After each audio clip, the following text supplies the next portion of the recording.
Hello everyone, आशा करते हैं आप सभी लोग स्वस्थ होंगे और साथ साथ अपनी पढ़ाई लिखाई का ध्यान भली प्रकार से कर रहे होंगे। पिछले वीडियो में हम लोगों ने यकृत को डिस्कस किया था, यकृत के कार्य बताए थे।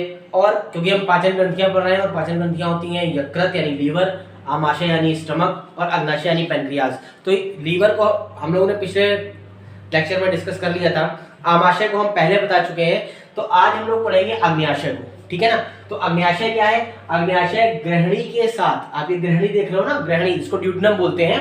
ड्यूडनम के साथ एक पत्ती की समान संरचना लगी होती है जिसको अग्न्याशय कहते हैं, ठीक है ना। तो क्या लिखा हुआ है कि अग्न्याशय मनुष्य के शरीर की दूसरी सबसे बड़ी ग्रंथि होती है। मनुष्य के शरीर की जो सबसे बड़ी ग्रंथि है वो है लीवर यानी यकृत, जिसका वेट लगभग 1500 ग्राम होता है। लेकिन जो अग्न्याशय है मनुष्य के शरीर की दूसरी सबसे बड़ी ग्रंथि है, या हल्के गुलाबी रंग की, किस रंग की? हल्के गुलाबी रंग की पत्ती के समान संरचना है। हल्के गुलाबी रंग की पत्ती के समान संरचना होती है। यह एक मिश्रित ग्रंथि है। मिश्रित का मतलब मिक्स ग्लैंड है। यह हाई स्कूल में ये क्वेश्चन हमेशा पूछा जाता है कि अग्न्याशय को मिश्रित ग्रंथि क्यों कहते हैं। कहीं पर नोट कर लेना इस चीज को कि अग्न्याशय को मिश्रित ग्रंथि क्यों कहते हैं। तो यह एक मिश्रित ग्रंथि है क्योंकि इसका एक भाग अंतःस्रावी से यानी इंडोक्राइन ग्लैंड से, इसका एक भाग अंतःस्रावी ग्रंथि से यानी इंडोक्राइन ग्लैंड से मिलकर बनता है और दूसरा भाग बाह्यस्रावी ग्रंथि यानी एक्सोक्राइन ग्लैंड से मिलकर बनता है। अब क्या होता है, ये इंडोक्राइन और एक्सोक्राइन काम क्या करते हैं? इस पूरे टॉपिक में 3 क्वेश्चन छुपे रखे हैं, इसको आप प्रिपेयर कर लो। 3 हाई स्कूल में 3 क्वेश्चन आपके पक्के हैं सॉल्व होना, ठीक है ना। तो हम देखते हैं अग्न्याशय 2 ग्रंथियों से मिलकर बना हुआ है, यानी अंतःस्रावी ग्रंथि और बाह्यस्रावी ग्रंथि, ठीक है। अब अंतःस्रावी ग्रंथि से क्या होते हैं, हमेशा याद रखना, जो अंतःस्रावी ग्रंथियां हैं वो हार्मोन रिलीज करती हैं यानी हार्मोन स्रावित करती हैं, और बाह्यस्रावी ग्रंथियां यानी इंडोक्राइन हमेशा हार्मोन सिक्रीट करती हैं, और बाह्यस्रावी हमेशा क्या करती हैं? एंजाइम सिक्रीट करती हैं। तो इसके अंतःस्रावी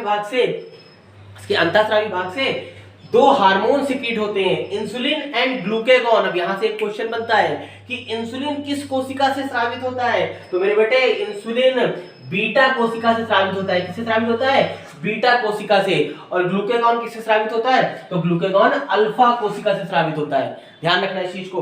अब ये जो इंसुलिन है ये करती है, इंसुलिन रुधिर में जो शर्करा की मात्रा है, शुगर की मात्रा है, जब बड़ी होती है तो उसको नियंत्रित करती है। और ग्लूकेगॉन क्या करता है, जब मात्रा कम हो गई होती है तो क्या करता है, ये इसको बढ़ा देता है, ठीक। अब उसके बाद अगर हम बाह्यस्रावी की बात करते हैं तो बेटा हमने आपको बताया था कि बाह्यस्रावी ग्रंथि से एंजाइम स्रावित होते हैं। तो 3 एंजाइम स्रावित होते हैं, एमाइलेज, लाइपेज और ट्रिप्सिन। एमाइलेज क्या करता है? एमाइलेज कार्बोहाइड्रेट को डाइजेस्ट करता है। एमाइलेज हमेशा कार्बोहाइड्रेट को डाइजेस्ट करता है। हमारी लार में भी स्लेवरी एमाइलेज होता है, इसको हम लोग टाइलिन कहते हैं, ठीक है ना। तो एमाइलेज क्या करता है? कार्बोहाइड्रेट को डाइजेस्ट करता है। लाइपेज क्या करता है? फैट को फैटी एसिड में बदल देता है। लाइपेज फैट को फैटी एसिड में बदल देता है। और ट्रिप्सिन क्या करता है? ट्रिप्सिन प्रोटीन का डाइजेशन करता है। ट्रिप्सिन प्रोटीन का डाइजेशन करता है। इस तरीके से ये अग्न्याशय जो है पूरा क्लियर हो गया आपके एक ही वीडियो में। तो इसको आप ध्यान से देखिएगा, इसके नोट्स बनाइएगा, साथ ही साथ आप हमें मैसेज या कॉल करके आप हमें बता सकते हैं कि हम जो भी अगर कोई समस्या हो, समझ में ना आ रहा हो, तो हमें मैसेज या फोन करके आप हमें या कॉल करके बता सकते हैं, ठीक है। इसको नोट्स प्रिपेयर कर लीजिएगा और पिछला सारा रिवीजन कर लीजिएगा, जितना भी कोर्स है पिछला रिवीजन कर लीजिएगा, ठीक है। धन्यवाद।